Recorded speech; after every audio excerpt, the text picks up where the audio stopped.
fait, on a créé cet outil, le tableau des conditions de travail, pour pouvoir évoquer différents thèmes avec les personnes sur le temps de travail, le rythme, la mobilité, périmètre géographique, les conditions de travail qui sont le plus optimum, on va dire, ou qui sont à éviter absolument, pour trouver en fait le travail qui soit adapté, ou adapter les conditions du travail choisi si besoin.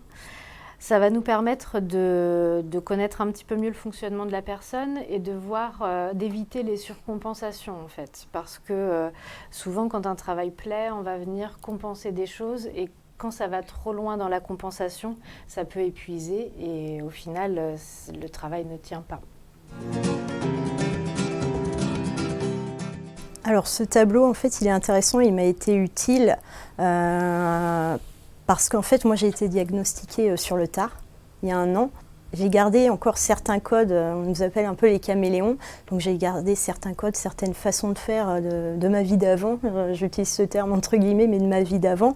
Donc là, en plus, je suis rentrée en formation, donc je suis en plein dedans et par exemple, sur la durée du temps de travail, il y avait des choses qui m'avaient été conseillées de faire par le CRA, les médecins, par ma psychologue. Et en fait, dans le cadre de la formation, je n'ai pas pu adapter ces choses-là par rapport au temps de travail parce que je suis à temps plein et j'ai du trajet à la fois. Donc je me rends compte que voilà, ça me permet d'y réfléchir et de me dire ok, sur le rythme de travail, sur la mobilité, sur le temps de travail, qu'est-ce qui serait mieux pour moi ? Est-ce que ce que je suis en train de faire, c'est bien ? Sans doute, je surcompense et je suradapte parfois. Je l'ai expérimenté, c'était la semaine dernière, où il y a eu un trop-plein. Voilà, je ne filtrais plus les sons. Donc ça permet de pouvoir réfléchir sur mon fonctionnement. J'apprends à me connaître encore, c'est tout récent pour moi. Donc ça m'aide à réfléchir de façon organisée et ordonnée, parce que sinon ça part dans tous les sens et c'est super compliqué. Voilà.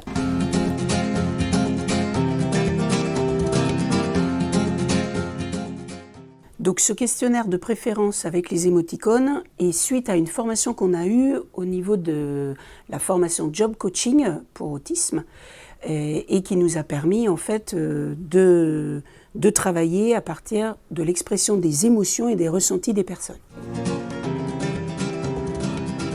Il permet en fait aux personnes d'avoir différentes situations pour pouvoir faire des choix et exprimer ses ressentis afin de pouvoir dire les choses plus facilement auprès d'un employeur par exemple.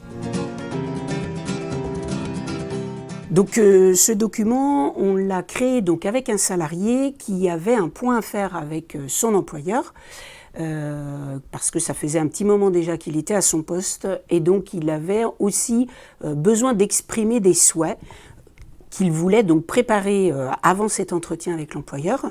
Donc on a travaillé ensemble sur différentes thématiques, notamment là, activité et rythme de travail, pour permettre en fait à la personne d'exprimer clairement sur les différentes conditions de travail qu'il pouvait avoir, ce qui lui convenait et ce sur quoi il préférait ne pas poursuivre en fait dans ces conditions.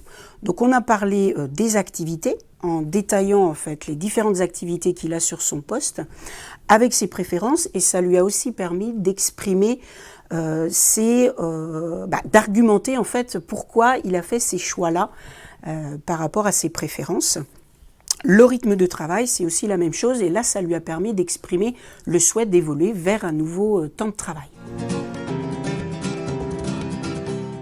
Donc c'est dans une activité agroalimentaire, donc là il réalise du pétrissage, façonnage, cuisson, il range aussi, il nettoie son poste et il doit aussi remplir des fiches de suivi de son activité.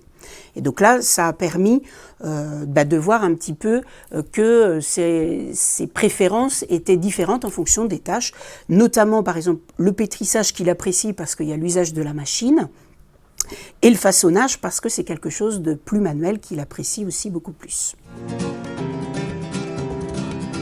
Donc là, en fait, ce qu'il a pu exprimer, c'est qu'il a eu donc des temps de travail différents. Il a travaillé le matin, les après-midi, aussi de nuit. Donc là, il a vu que le travail de nuit, c'était vraiment pas possible pour lui. Et lui, il le souhaitait en fait évoluer vers un temps de travail en 2-8 pour lui permettre en fait d'avoir aussi une vie à côté et de pouvoir développer des relations à l'extérieur. Alors le logigramme, c'est un outil qu'on pourrait qualifier en fait d'arbre décisionnel pour aider la personne à faire un choix en posant des hypothèses. Là, je vais vous présenter donc un logigramme qui concerne l'accident du travail ou un malaise en situation de travail. Et donc là, le contexte, c'est que la personne en fait a eu un accident de travail pour la première fois. Donc ça a été un imprévu qu'il a eu du mal à gérer. Donc ce que l'on a fait, moi je l'ai revu après en rendez-vous et donc je lui ai proposé en fait de créer ce logigramme pour lui permettre de faciliter lorsqu'il sera confronté à cette nouvelle situation, de savoir en fait comment gérer en fait cet imprévu et savoir ce qu'il doit faire et auprès de qui il peut intervenir. On a construit en fait avec la personne, moi j'ai décliné, enfin il a décliné les étapes par lesquelles il est passé quand il a eu son accident et donc après moi j'ai complété ça en prenant en compte la gravité de l'accident et les personnes auprès de qui il pouvait intervenir en entreprise. Donc on est parti de l'accident et après de décliner vers qui je dois aller en fait, donc soit vers le responsable ou un collègue proche, soit c'est un collègue qui voit qu'il a l'accident et que du coup il va faire l'alerte et après en fonction de la situation, soit c'est le sauveteur de secourisme de l'entreprise qui intervient, soit c'est un collègue pour soit réaliser les premiers soins ou alors faire appel aux pompiers s'il y a nécessité selon la gravité de l'accident.